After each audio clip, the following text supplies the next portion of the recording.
Olá, bem-vindos a mais um Apegando-se às Escrituras. Hoje nós vamos ver o capítulo 32 de Gênesis e promete, é uma reflexão tremenda para mim e para você. Já adiantamos um pouco na chamada, mas vamos entrar a fundo depois da nossa oração.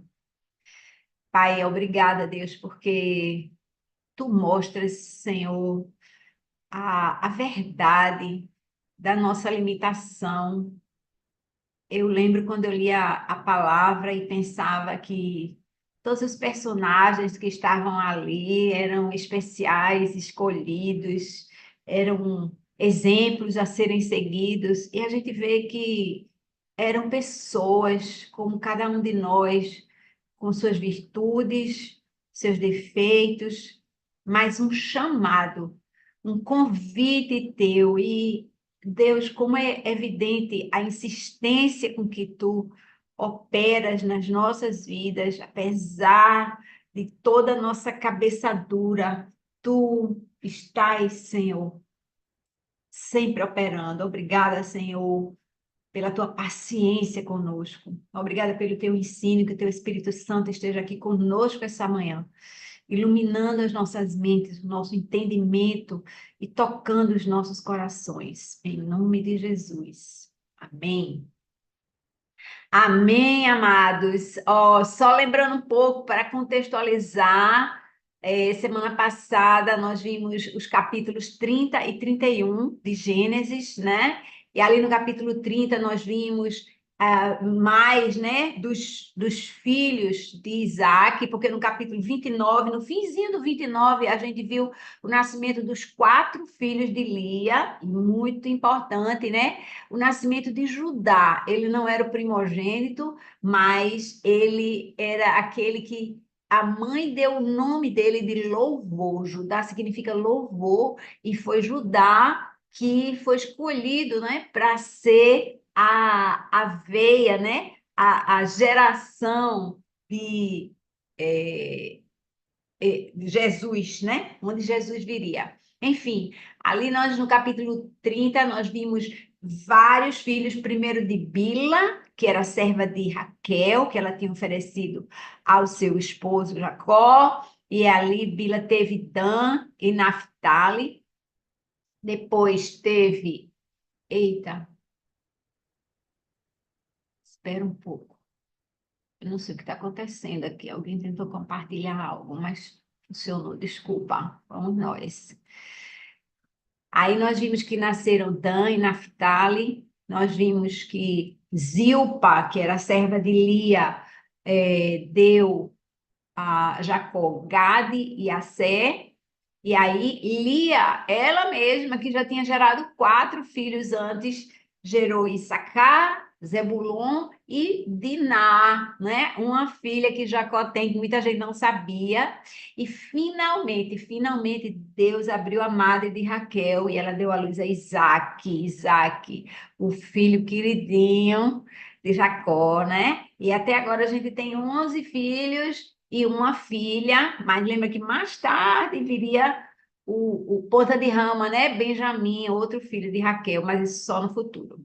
Enfim, nós vimos que Jacó tentou negociar ali um acordo com Labão, e primeiro ele queria ir embora, Labão disse, não, fica aqui, ele negociou um acordo, a história das ovelhas, malhadas, listradas, pintadas, e acabou que ele ficou lá mais 6 anos, enriquecendo, né? Deus, ele fez Jacó prosperar, porque isso era parte do plano dele, né?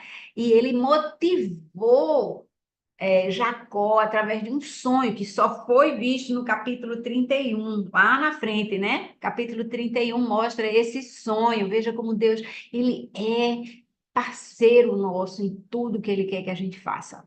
Enfim, no capítulo 31, Jacó, né, depois do nascimento de José, ele fala com as suas esposas, com Lia e com Raquel, a respeito de voltar para sua terra natal. Elas concordam, né? E aí ele bota todo mundo em cima do camelo e parte sem dizer nada, aproveitando que Labão tinha feito uma viagem de 3 dias. Quando é 3 dias depois, Labão descobre, vai ao encalço de Jacó e a gente vê toda aquela troca entre eles. E agora eu quero salientar só o finzinho, porque ele emenda, né, com o capítulo 32 que nós vamos ver hoje.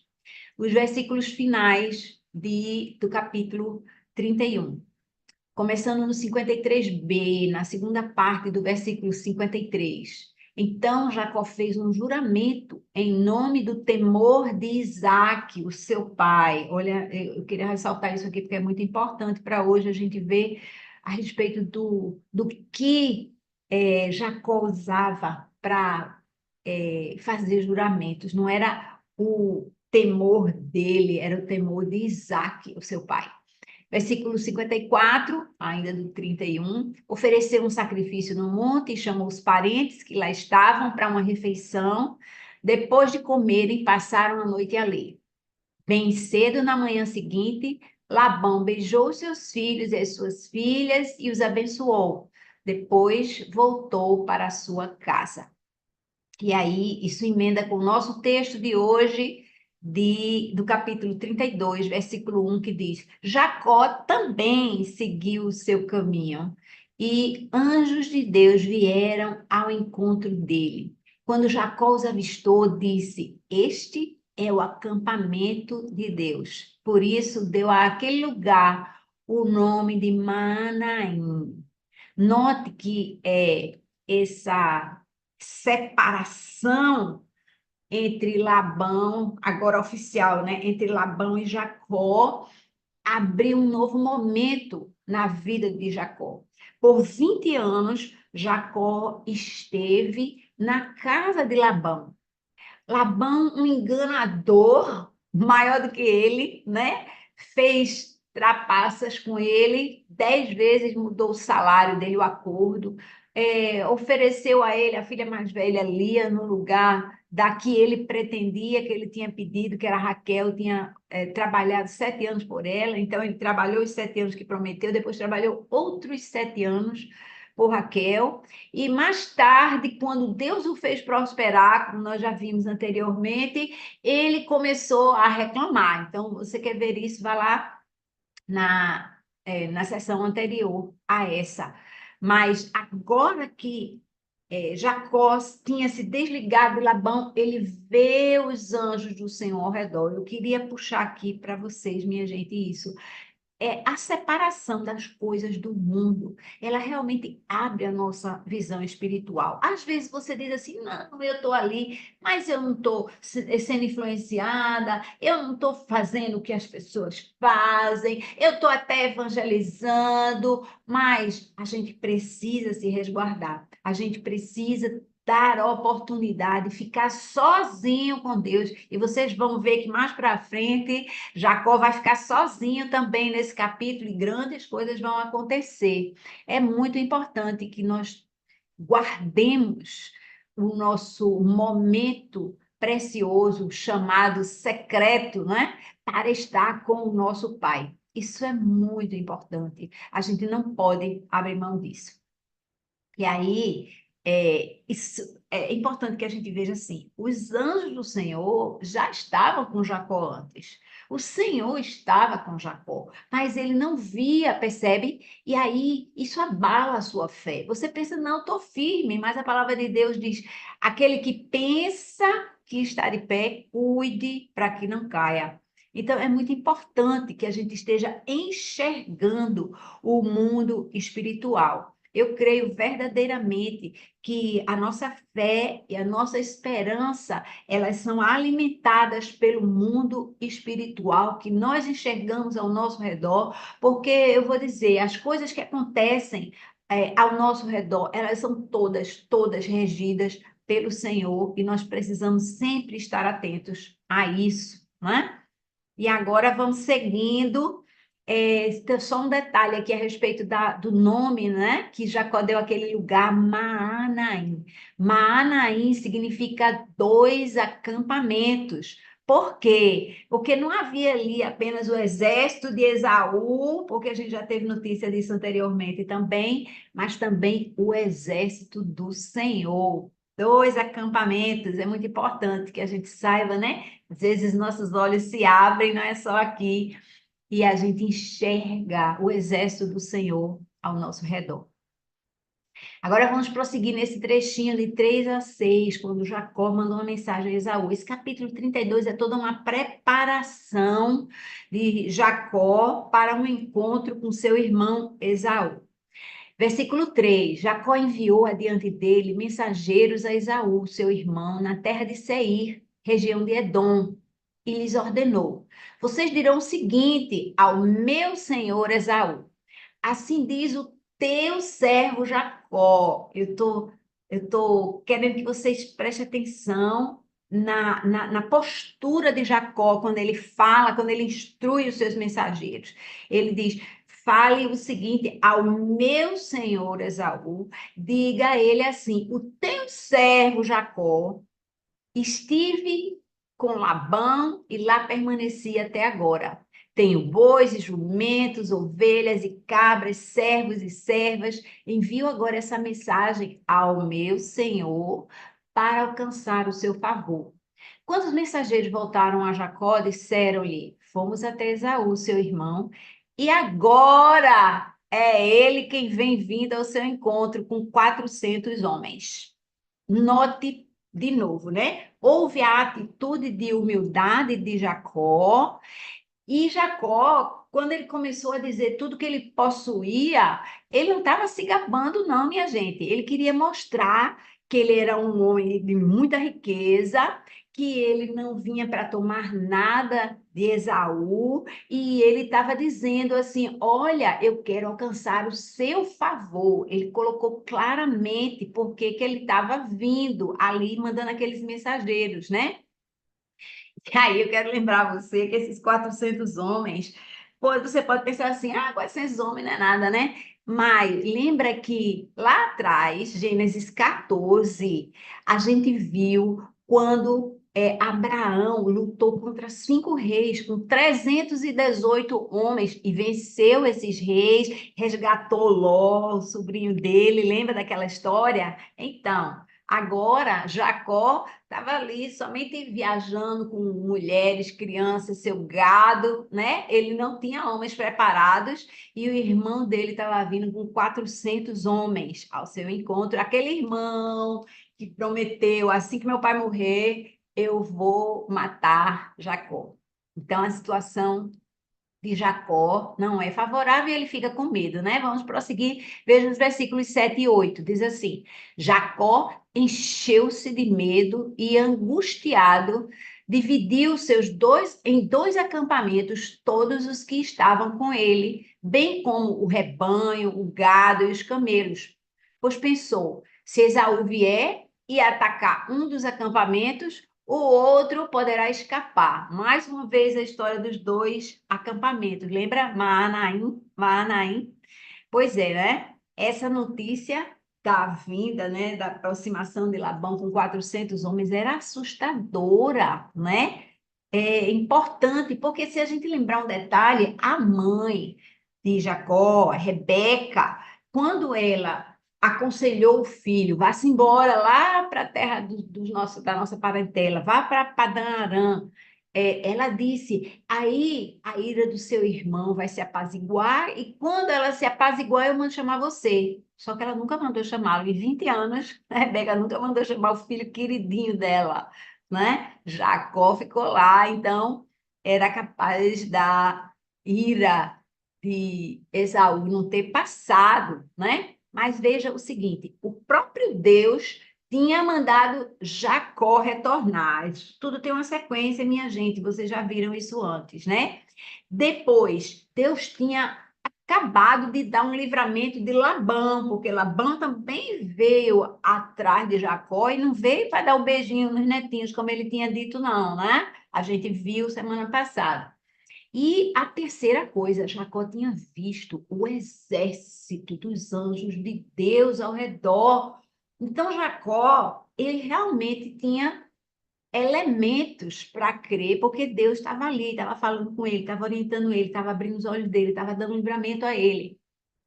E aí o versículo 8 mostra Onde é que Jacó está nessa história, né? A palavra diz assim, ele pensou, se Esaú vier e atacar um dos acampamentos, o outro poderá escapar. Eu já estava pensando, né? Eu vou perder alguma coisa nessa história. Eu vou sair perdendo, não sei quanto. Deixa eu ver se eu consigo perder só a metade aqui. Veja a atitude dele quando Deus estava lutando ao lado dele. E aí, esse medo dele, pelo menos teve uma coisa boa, e agora a gente precisa se espelhar em Jacó. Ele estava com medo e ele fez uma oração. Vê só a oração, versículos 9 a 12. Então Jacó orou. Ó Deus do meu avô Abraão, Deus do meu pai Isaque, ó Senhor que me disseste, volte para a sua terra e para os seus parentes, e eu farei bem a você. Não sou digno de toda a bondade e lealdade com que trataste o teu servo. Quando atravessei o Jordão, eu tinha apenas o meu cajado, mas agora possuo 2 acampamentos. Livra-me, rogo-te, das mãos do meu irmão Esaú, porque tenho medo que ele venha nos atacar, tanto a mim como às mães e às crianças. A descendência é importante, lembra? Deus disse que a descendência de Jacó é que faria uma grande nação. Tanto a mim como às mães e às crianças. Tu prometeste, esteja certo de que eu farei bem a você e tornarei os seus descendentes tão numerosos como a areia do mar, que não se pode contar. Então, Abraão, primeiro eu queria ressaltar aqui, quando ele fala com Deus, ele se refere a Deus como o Deus do meu avô Abraão, o Deus do meu pai Isaque. Gente, que coisa triste. Ele não era o meu Deus, ele não era o Deus de Jacó. Ele estava pedindo: eu sei que você é o Deus de Abraão, eu sei que você é o Deus de Isaac, você que me fez uma promessa. Mas ele não era o seu Deus. Isso é tão relevante, minha gente, porque a gente precisa ver se a gente está orando para, sei lá, o Deus do pastor, o Deus do meu líder, o Deus que fez aquilo lá na igreja, mas ele é o seu Deus. Você está sob as asas desse Deus, você está guardado, cuidado, protegido por ele. É assim que a gente deve estar. Então, cuidado para você não estar no mesmo lugar de Jacó aí, né? Ele fez algumas coisas boas, no entanto. Ele primeiro lembrou da orientação que Deus deu a ele. Deus fala com todo mundo. Ele fala com quem tem ele como Deus e com quem não tem. Ele faz isso, minha gente. Ele instrui, ele orienta, ele ordena algumas vezes, né? E ele fez uma promessa, deu uma orientação e depois uma promessa a Jacó. Ele disse: volte para a sua terra e para os seus parentes, eu farei bem a você. Então, ele deu uma instrução e ele fez uma promessa. E o que aconteceu? Jacó estava lembrando a Deus as suas promessas. Isso é importante, porque Deus, ele cumpre a promessa. O que ele diz, ele faz, né? Outra coisa que é importante é a humildade. Olha o versículo 10, minha gente, esse versículo 10. Não sou digno de toda a bondade e lealdade com que trataste o teu servo. Olha como ele se coloca humilde. Não é assim, Senhor, eu sou teu seguidor, eu trabalhei na tua obra, eu faço isso, eu tenho uma célula. Gente, não é assim, a gente não fica demandando coisas de Deus. A gente tem que entender o nosso lugar, que nós realmente não somos dignos daquilo que o Senhor nos dá. É um privilégio enorme nosso. É um privilégio enorme nosso. Então, ele reconheceu isso. Vê aí elementos da oração, minha gente. Para a gente estar fazendo uma oração, né? Ai, Pai nosso que está no céu, santificado seja o teu nome. Não, elementos da oração, mas que vem de você, né? Que vem de você. Aí, versículo 11 mostra um pedido claro. Ele coloca claramente, não vem por trás da moita, dizendo, se quiser, seria bom. Não, ele diz, livra-me, rogo-te, eu estou te pedindo. E aí, a palavra diz, Peça, peça e dá-se-vos-á. Peça, pedi e dá-se-vos-á, diz a palavra.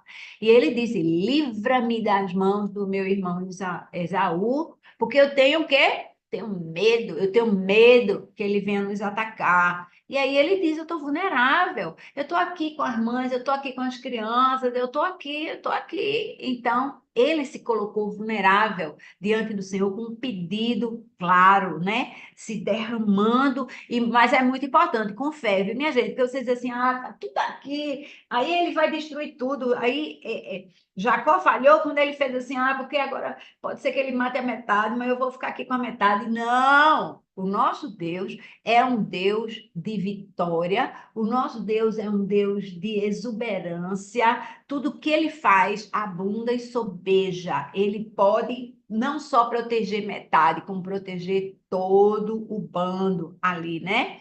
Muito importante tudo isso. Eu espero que vocês voltem aqui e guardem esses pontos para vocês terem uma oração digna, aberta, clara com o Senhor, né? Uma oração que faça com que você coloque a sua humildade, mas o seu desejo diante dele e que ele seja o seu Deus, né? Não o Deus da sua mãe, do seu pai, do seu parente, da sua amiga. Continuando, versículos 13 a 21. Gente, Jacó envia muitos presentes para Esaú. Vê só. Depois de passar ali a noite, escolheu do que dispunha um presente para Esaú, seu irmão. Olha o presentinho que ele mandou, embrulhado. Vê, 200 cabras e 20 bodes, 200 ovelhas e 20 carneiros, 30 fêmeas de camelo com seus filhotes, 40 vacas e 10 touros, 20 jumentas e 10 jumentos. Vocês estão vendo que as fêmeas são sempre mais, porque são elas que reproduzem, né? Então, para isso, o que ele está fazendo aqui? Ele está dando animais, mas sempre as fêmeas são mais numerosas, porque elas que garantem a reprodução, ou seja, o crescimento. Ele não está dando só essas, ele está dando para o futuro também, né? Aí, continuando no versículo 16, designou cada rebanho ao cuidado de um servo e disse-lhes: vão à minha frente e mantenham certa distância entre um rebanho e outro. Ao que ia à frente, deu a seguinte ordem: quando Esaú, meu irmão, se encontrar com você e lhe perguntar a quem você pertence, para onde vai e de quem é todo esse rebanho à sua frente, você responderá: é do teu servo Jacó, é um presente para o meu senhor Esaú, e ele mesmo está vindo atrás de nós. Versículo 19: deu a mesma ordem ao segundo, ao terceiro e a todos os outros que acompanhavam os rebanhos. Digam também a mesma coisa a Esaú quando o encontrarem. E acrescentem: o teu servo Jacó está vindo atrás de nós. Porque pensava: eu o apaziguarei com os presentes que estou enviando à minha frente. Mais tarde, quando eu estiver frente a frente com ele, talvez me receba. Assim, os presentes de Jacó seguiram à sua frente. Ele, porém, passou a noite no acampamento. Pessoal, aqui muito importante esse trecho. Esse trecho revela muito a respeito de Jacó. Jacó tinha acabado de fazer aquela oração. Lembra da oração modelo que a gente falou? Presta atenção nos itens da oração. E agora, Jacó está criando uma estratégia. Não é ruim você criar estratégias. A palavra de Deus, ela diz que a gente deve agir, orar com fé e agir. Agir, mas agir como se a gente já tivesse recebido aquilo. Aí, Jacó faz uma estratégia. Ele vai dizendo assim: eu vou botar um bocado de presente. Presentes são muitos, vocês concordam comigo que o presente é bem vasto. Mas aí, Esaú vai se impressionar. E agora, quando ele vier ao meu encontro, o que é que vai acontecer? Ele vai encontrar a outra comitiva com mais presentes. E aí ele vai se impressionar mais. E aí, quando ele continuar vindo em perseguição a mim, ele vai encontrar outros presentes. E aí o versículo 20 revela o estado da mente de Jacó. O que é que diz aí? Porque pensava. O que é que Jacó pensava? Eu o apaziguarei com o quê? Com os presentes que estou enviando à minha frente. Ele confiou nos presentes que ele estava enviando para o irmão. Não é assim que a gente faz. Deus, tu quer usar os presentes, usa os presentes. Mas se tu quiser, eu adoro que assim, bota um quadro no céu, assim, dizendo assim, não ataque Jacó. Lembra que Deus fez isso com Labão? Foi só Deus falar assim, ei, psiu, nem ameace Jacó. E deu certo, viu? Então teve toda aquela conversa ali, pá, mas Deus já tinha resolvido o problema. Ele podia fazer a mesma coisa com Esaú. Então, a gente vê que está faltando em Jacó ainda aquela dependência, aquela entrega total no altar do Senhor. E isso é muito ruim, né? É o vacilo, a gente fica com um pé aqui, outro pé ali, né? Eu creio, mas tá difícil, né? Aquele tema está em falta. Você vai, mas não vai. Deus não quer assim. Deus quer que a gente esteja realmente dependente, né, dele. É importante que a gente não fique assim. Ele estava ali, eu vou apaziguar o coração do meu irmão com presentes, muitos presentes, né? Achando que esses presentes eram melhores do que a proteção do próprio Deus. E isso é muito, muito ruim. Continuando agora nos versículos 22 a 25. O que é que vai acontecer aqui? 22. Naquela noite, Jacó levantou-se, tomou as suas duas mulheres, as suas duas servas e os seus 11 filhos, nem falou da filha, mas eu creio que ela foi também, para atravessar o val do Jaboque. Depois de havê-los feito atravessar o rio, fez passar também tudo o que possuía. Então Jacó ficou sozinho e um homem lutou com ele até o amanhecer. Quando o homem viu que não podia vencer Jacó, tocou-lhe na articulação da coxa, de forma que a deslocou enquanto lutava. Muita coisa nesse trecho. Eu botei tudo junto para a gente ter aqui um contexto, tá?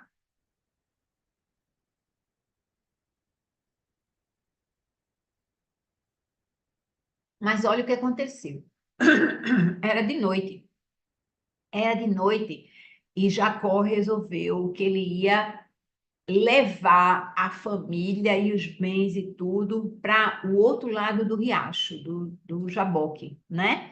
E ele mandou tudo para lá. E a palavra diz: Jacó ficou sozinho. Jacó ficou sozinho. Isso é uma coisa muito importante para a gente, porque a gente lembra, ele tinha orado, mas ele tinha orado junto com tudo isso, com toda essa distração ao redor. Mas agora ele estava só. Ele não tinha mais preocupação, vamos dizer assim, né? Cadê os meninos? Onde é que estão? Já dormiu, já tomou banho, e aí não sai porque meu irmão está chegando e pá. Não.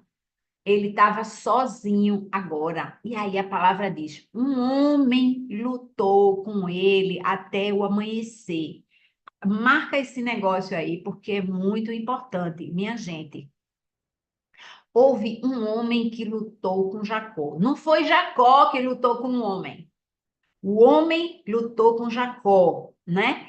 Entende-se que esse evento é o que a gente chama de teofania ou cristofania. Teofania ou cristofania. E o que é isso? É uma aparição visível do próprio Deus, né? A teofania ou cristofania, ela é entendida como uma aparição de Cristo, da segunda pessoa da Trindade, antes da visita de Jesus à Terra, que vai acontecer lá na frente, mas seria uma aparição em forma humana da segunda pessoa da Trindade. Eu quero trazer para vocês aqui um trecho de Oséias, do profeta Oséias, que fala o seguinte, Oséias 12, 3 a 5. Se vocês quiserem, anota aí. Oséias 12, 3 a 5. Diz assim: no ventre da mãe, aí está falando a respeito de Jacó, tá? No ventre da mãe, segurou Jacó o calcanhar do seu irmão e em seu vigor lutou com Deus. Em seu vigor é agora, viu? 97 anos. Ele lutou com o anjo e venceu. Chorou e implorou o seu favor. Ele o encontrou em Betel e ali conversou com ele. Sim, o próprio Senhor, o Deus dos exércitos. Senhor é o nome pelo qual é lembrado. Então a gente vê que Jacó lutou com o Senhor, com o anjo do Senhor. Esse anjo do Senhor é entendido como o próprio Deus, né? Ele está ali, versículo 3 diz claramente, né? O versículo 3 de Oséias 12 diz: em seu vigor lutou com Deus. Ele não lutou com um anjo qualquer, né? Ele não lutou com Gabriel, né? Ele não lutou com Miguel, ele lutou com Deus, diz a palavra. E ele diz: o próprio Senhor, o Deus dos exércitos, é o que está escrito no versículo 5. Então, é importante que a gente entenda que a palavra de Deus, as escrituras relatam episódios de cristofania, que é a presença disso, tá? A presença, né, do Deus em forma humana.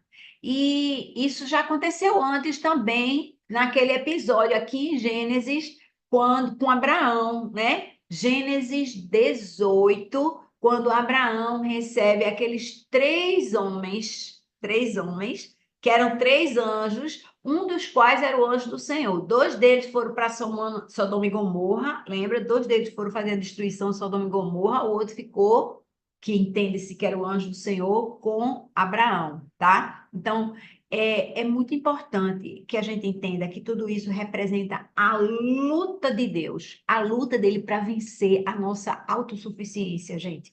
Nós somos muito autossuficientes. Eu faço. Tudo que passa na sua cabeça, primeiro, tem isso aqui, deixa que eu faço. Eu carrego, eu arrumo um caminhão, eu falo com não sei quem, minha amiga faz não sei o que lá. Assim, e Deus na história. E Deus na história. A gente precisa realmente fazer isso. E aí, voltando, né, ao texto nosso, né, no Gênesis 32, nós também podemos contender com Deus. Nós também podemos estar aí insistindo em permanecer nos nossos caminhos. Ah, essa parte sim, mas essa parte não, não acho que precisa, não acho que precisa ir para a célula toda vez. Eu não acho que precisa ler a Bíblia todo dia. Ou então a pior, essa é frequente, né?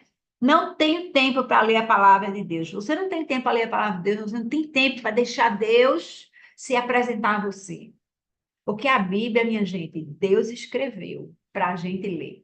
E Ele vai nos iluminar. Ele tá preso nesse processo de investir na escrita. Ele usou 40 homens diferentes para escrever, inspirados pelo Espírito Santo. E Ele quer ser o nosso instrutor, a nossa luz que clareia, que dá iluminação, que dá entendimento da palavra. E é ali que Ele se revela para nós. E às vezes a gente diz assim: não tenho tempo, não entendo nada. Claro que você não entende nada. Claro que você não entende nada. Você tem que chamar o Espírito Santo vem aqui. Vamos ler esse negócio aqui, né? A gente viu aquele etíope, né? A gente viu o etíope dizendo, não entendo nada, não estou entendendo nada, não tem ninguém me explica esse negócio aqui, né? E aí Felipe foi lá e encostou e foi explicar para ele, né? A respeito do evangelho. Mas o que acontece com a gente é que, de repente, a gente perde o equilíbrio, né? Como aconteceu aqui nessa história, né? Versículo 25 diz: quando o homem viu que não podia vencer Jacó, tocou-lhe na articulação da coxa, de forma que o deslocou enquanto lutavam. Que a deslocou a coxa, né? A deslocou enquanto lutavam. Então, de repente, Deus faz assim: é agora. Agora acabou a brincadeira, agora é sério. Que luta era essa? Era a luta pela vida de Jacó, pela vida de Jacó. A gente viu ali Jacó orando em nome do Deus do avô dele, Abraão, em nome do pai dele, Isaque, mas ele não orou em nome do seu próprio Deus. Ele estava com 97 anos, minha gente. 97 anos. Ele tinha 77 quando ele partiu para Padan Aram. Depois ele passou 14 anos lá servindo por Lia e Raquel. Depois ele passou mais 6 anos com a história das ovelhas pintadas e malhadas. E agora ele estava vindo, né, de volta para a Terra Prometida. 97 anos e esse homem ainda não tinha um Deus na sua vida, né? E aí a gente pensa, será que isso é verdade para mim? Será que meu avô é crente? Minha avó é crente, eu nasci na igreja, eu vejo isso todo dia, eu falo, eu venho para a igreja, mas será que Deus não é o meu Deus? Será que eu confio mais nos presentes que eu vou mandar para resolver o problema do cara que deu a bronca ali, do que o Deus interferir na minha história, né? Deus nos chama, minha gente, ele chama através dos amigos, ele chama através dos eventos, ele chama através do louvor, ele chama através do culto, na pregação, ele chama no meio de reuniões de oração, e a gente não cede, a gente fica apegado, né, àquilo que a gente acha que nos traz confiança, e de repente chega uma hora em que esse homem aí que lutou com Jacó, ele vem lutar com você. Você se lembra desse momento? Tem gente que não, assim, eu não me lembro desse momento. E é justo, assim, pode acontecer isso. Eu me lembro do meu, claramente, que eu via as pessoas falando e elas não entendiam nada. Eu dizia, eu quero isso que vocês têm. O que é que vocês têm? O que é que vocês têm? Vocês têm alguma coisa que eu não tenho, eu quero isso aqui. E chegou um momento de desespero. Eu estava num encontro, era domingo, eu falei, esse negócio aqui vai acabar. Eu não quero que isso seja só uma lembrança. E Deus falou comigo. Deus falou, você quer um negócio comigo? Quero. E aí ele já começou consertando. Então, perdoe fulaninho. Deus começou comigo assim, bem claro, e eu sabia que era ele, porque eu não ia ter esse pensamento de jeito nenhum de minha cabeça mesmo. Eu não estou nem louca de pensar um negócio desse. Mas Deus chegou e eu falei, com certeza, vamos embora. Aí o pessoal, vou dizer, viu? Ficar todo mundo de queixo caído. Era eu e Deus. Era o homem lutando, esse homem aí, né? O anjo do Senhor falando comigo. Eu não enxerguei, não, viu? Eu não vi, não. Mas eu ouvi claramente e eu peguei ele pela perna, não foi ele que pegou, não. Eu fiz o que Jacó fez aqui agora, no versículo 26. Vê aí o versículo 26. Então o homem disse: Deixe-me ir, pois vem o amanhecer. Jacó, porém, respondeu: Não te deixarei ir, a não ser que me abençoes. A não ser que me abençoes. Um Jacó sempre esperto, sempre enganador, sempre autossuficiente, né? Ele agora percebe que o adversário real dele não é Esaú. O adversário dele é ele mesmo, a sua natureza carnal, a sua natureza autossuficiente. Deixa comigo, né? Eu me garanto, eu me esforcei, passei a noite toda trabalhando nesse negócio aqui para a igreja. Eu sou ótima, eu sou ótima. Meu Deus do céu, ele viu, Jacó viu a sua vulnerabilidade, a sua necessidade do Senhor abençoá-lo. Jacó era inteligente, ele era sorrateiro, ele passou a rasteira, com a ajuda do Senhor, passou a rasteira em Labão, que era outro inteligente sorrateiro, minha gente, mas ele tinha necessidade de confiar somente no Senhor. 2 Coríntios 12:10, anota aí, vou dizer de novo. 2 Coríntios 12:10 diz assim: quando sou fraco, então é que eu sou forte. Agora Jacó sabia que ele precisava da bênção de Deus. Aquele irmão dele, ele mandou presentinho lá, mas aquele irmão dele estava vindo com 400 homens para cima dele, só o Senhor na causa. E aí vamos ver o que é que acontece a partir daqui, né? Fico empolgada com esse negócio. Versículo 27. O homem lhe perguntou: qual o seu nome? Jacó, respondeu ele. Então o homem disse: o seu nome não será mais Jacó, mas sim Israel, porque você lutou com Deus e com homens e venceu. Jacó prosseguiu: por favor, diz-me o teu nome. Ele, porém, respondeu: por que pergunta o meu nome? Então ele o abençoou ali. Gente, versículo 27. Qual é o seu nome? Vocês acham que Deus não sabia o nome dele? Vocês acham que Deus não sabia o nome dele? Qual é o seu nome mesmo? Vamos falar nisso. Nós esbarramos aqui por acidente. Ele fez Jacó confessar. E o que foi que Jacó disse? Ele disse, Esaú. Foi isso que ele disse para o pai dele. Meu nome é Esaú. Não foi?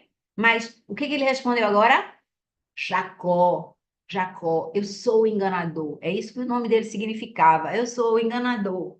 Deus fez ele falar isso, confessar isso com a sua boca. A gente precisa confessar com a nossa boca aquilo que não está bom em nós. A confissão. E espera-se, né, que ele tenha confessado isso com arrependimento. Não quero isso mais na minha vida, eu não quero mais ser assim. E o que que aconteceu logo em seguida? Deus não perguntou mais nada, perguntou qual é o seu nome. Ele disse Jacó. Na hora que ele declarou Jacó, o homem disse: o seu nome não será mais Jacó, mas sim Israel. Israel. Israel, a turma não sabe direito como traduzir, porque Israel é a combinação de dois nomes. Então, aquilo ali pode ser aquele que luta com Deus, que muita gente aceita, ou aquele que governa com Deus. Por quê? Porque tem Daniel, quer dizer Deus julga. Deus julga. Então, Israel, eles acham que também pode ser Deus governa. Por isso essa coisa de Deus governa, ou aquele que governa com Deus, ou aquele que luta com Deus. Então esse nome fica por aí, mas definitivamente não é Jacó. Mas veja, um comentário que eu achei interessante na Bíblia, que eu acho que vale para as nossas vidas também. Aconteceu esse momento. Na, assim, é evidente que Deus mudou o nome de Jacó, deixa de ser enganador, para ser aquele que luta comigo, aquele que governa comigo. Eu governo, né? Eu julgo.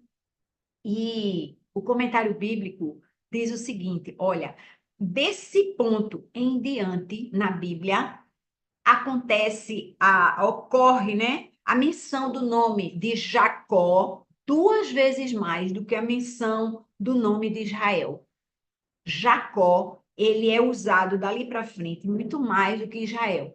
E aí os comentaristas ficam assim: será que isso pode significar alguma coisa, né? Mas eu quero trazer, pode ser que não seja, mas eu quero trazer isso para nossa reflexão. É que será que Jacó não estaria vivendo, né, momentos de ser carnal, Jacó, né? Deixar florar o Jacó, e momentos de ser Israel, apesar do Senhor ter declarado, né, seu nome agora é Israel, pode ser que ele não tenha tomado posse disso totalmente. Eu trago isso para a sua reflexão. Eu já tive esse momento, sim. O Senhor transformou minha vida, o Senhor transformou a minha vida. Mas, de vez em quando, a velha Cátia que apareceu, vá para lá. Você não tem espaço aqui. Então, é importante que a gente proativamente busque ser Israel e a gente não volte ao nosso Jacó, tá? Fica aí a dica para você. E agora, fechando aqui, versículos 30 e 32, né? Os memoriais, dois memoriais desse evento que foi tão importante, minha gente. Versículo 30. Jacó deu àquele lugar o nome de Peniel, pois disse: vi Deus face a face, todavia a minha vida foi poupada. Quando o sol se levantou sobre ele, atravessou Peniel, mancando por causa da coxa. Por isso, até o dia de hoje, os israelitas não comem o músculo ligado à articulação do quadril, porque nesse músculo Jacó foi ferido. Então, aqui dois memoriais. O primeiro memorial, Peniel. Peniel, o nome daquele lugar. Peniel significa face de Deus, porque Israel, agora né, vou chamá-lo de Israel, viu Deus face a face e não morreu, foi poupado. Lembra que Moisés dizia assim: ai, eu queria ver a tua face, né? Deus, ó, não dá não, porque se você me vir face a face, você morre.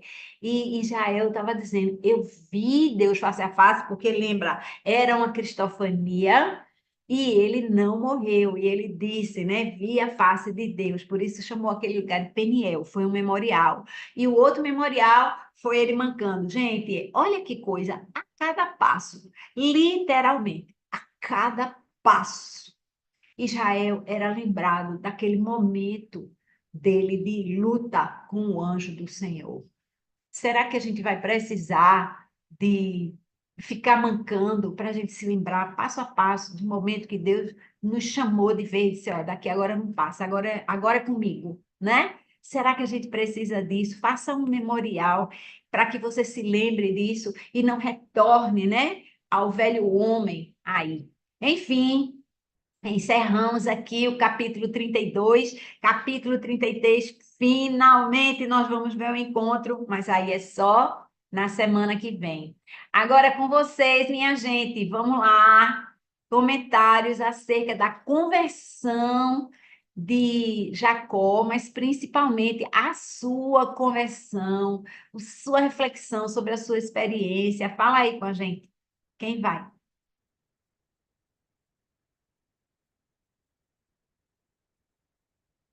Um por vez, um por vez.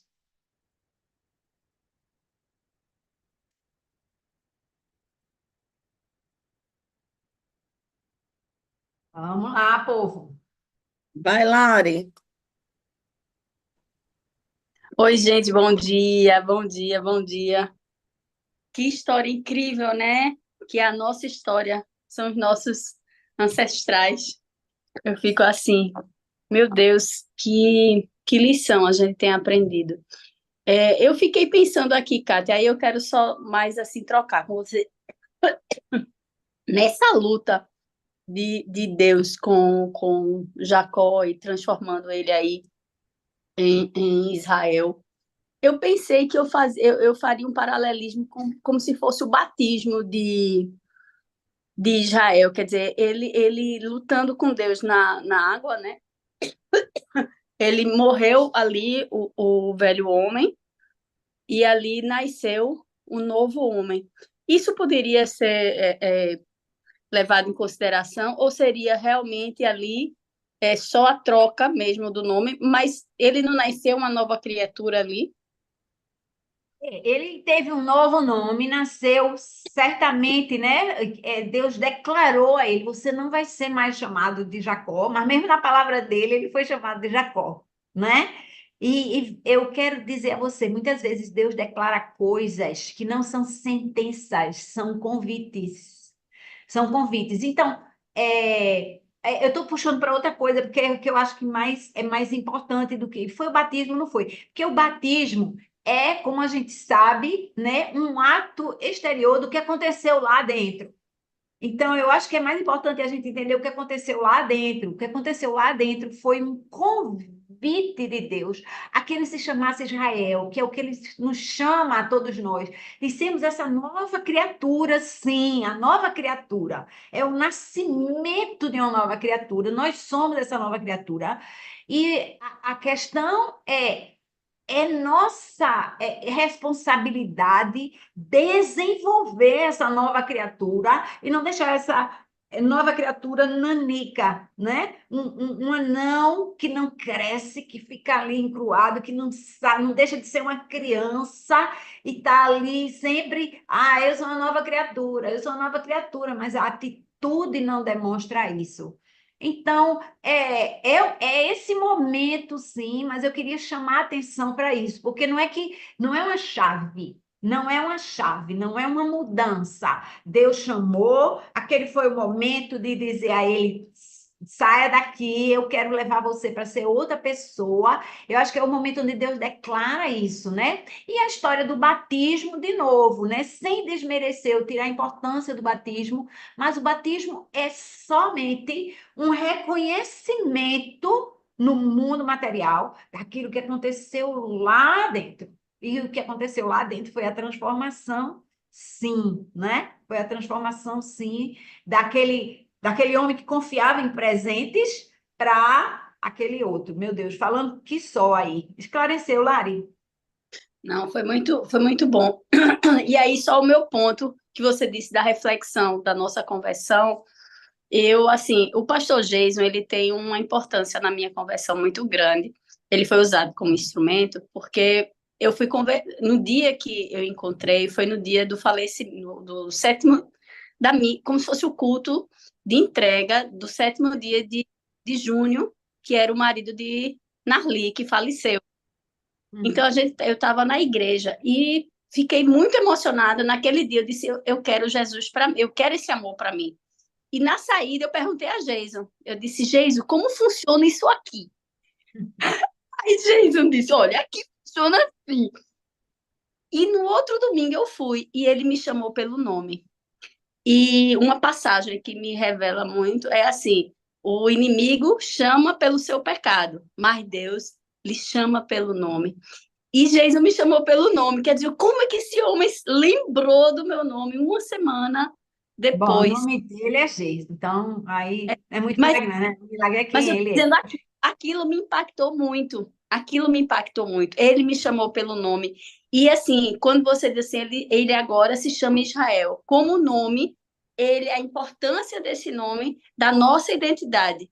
E aquilo ali foi muito profundo para mim. Aí eu estou fazendo só esse paralelismo e da importância da nossa identidade, quem nós somos em Deus. Então, assim, só esse.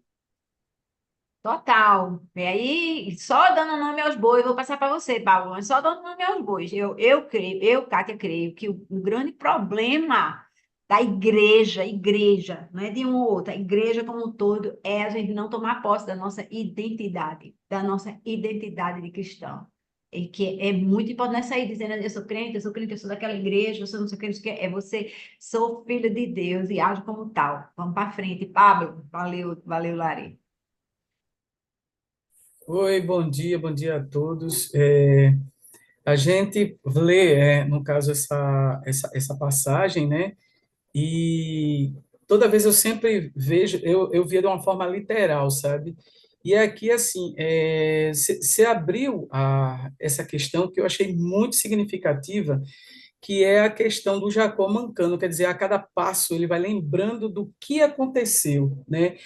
E um dia desse, eu estava comentando com minha esposa, eu disse, poxa, eu não queria depender, no caso de movimentos, para sempre estar lembrando do que Deus fez pela minha vida, né? Então, assim, gostaria muito, assim, que a cada passo Deus me lembrasse do que Ele fez por mim, né? E que, assim, uma coisa que você falou, né, que às vezes a gente confia, como até a própria palavra de Deus diz, em carros, em cavalos, e nesse caso, em presentes, mas a gente não confia naquele que Deus tem. Deus já nos deu o recurso. Então, assim, ó, confia em mim que eu estou administrando junto contigo, né? Deus está governando, né? Como você mesmo falou. É aquele que governa junto com a gente. Então, assim, Deus já te deu tudo. Ó, toma tua bênção está aqui, beleza? Beleza. Mas deixa eu administrar junto contigo, né? Deus é tão bom que ele dá a bênção e ainda quer administrar junto com a gente, né? Eu achei assim fantástico assim essa reflexão e colocar isso, né?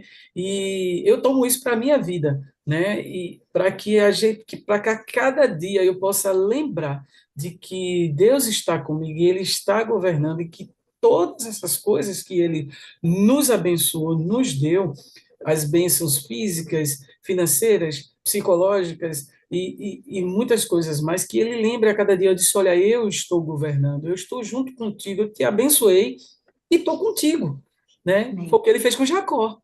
E, então, assim, é fantástico, é interessante isso aí. Eu só queria deixar isso aí bem rapidinho, né? Porque o tempo da gente está se esgotando, né? Eu também tenho que me aprontar para ir para a igreja. Foi, mas foi isso mesmo, Paulo.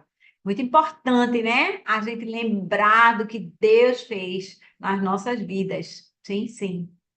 Aninha, Eu tinha até levantado a mão, depois eu baixei, mas assim, eu queria falar algumas coisas, Larissa falou, mas é, antes desse encontro, né? Eu estava aqui vendo a Bíblia, antes desse encontro, ele tem essa oração, como você falou, né, Kátia, com humildade, de se vulnerabilizar e dizer, olha, eu estou com medo, olha, me ajuda. Ele orou ali, ele teve um momento de oração ali, né, de reconhecimento, de humildade diante do Senhor. E aí vem toda essa questão. Embora ele tenha colocado os presentes na frente, né?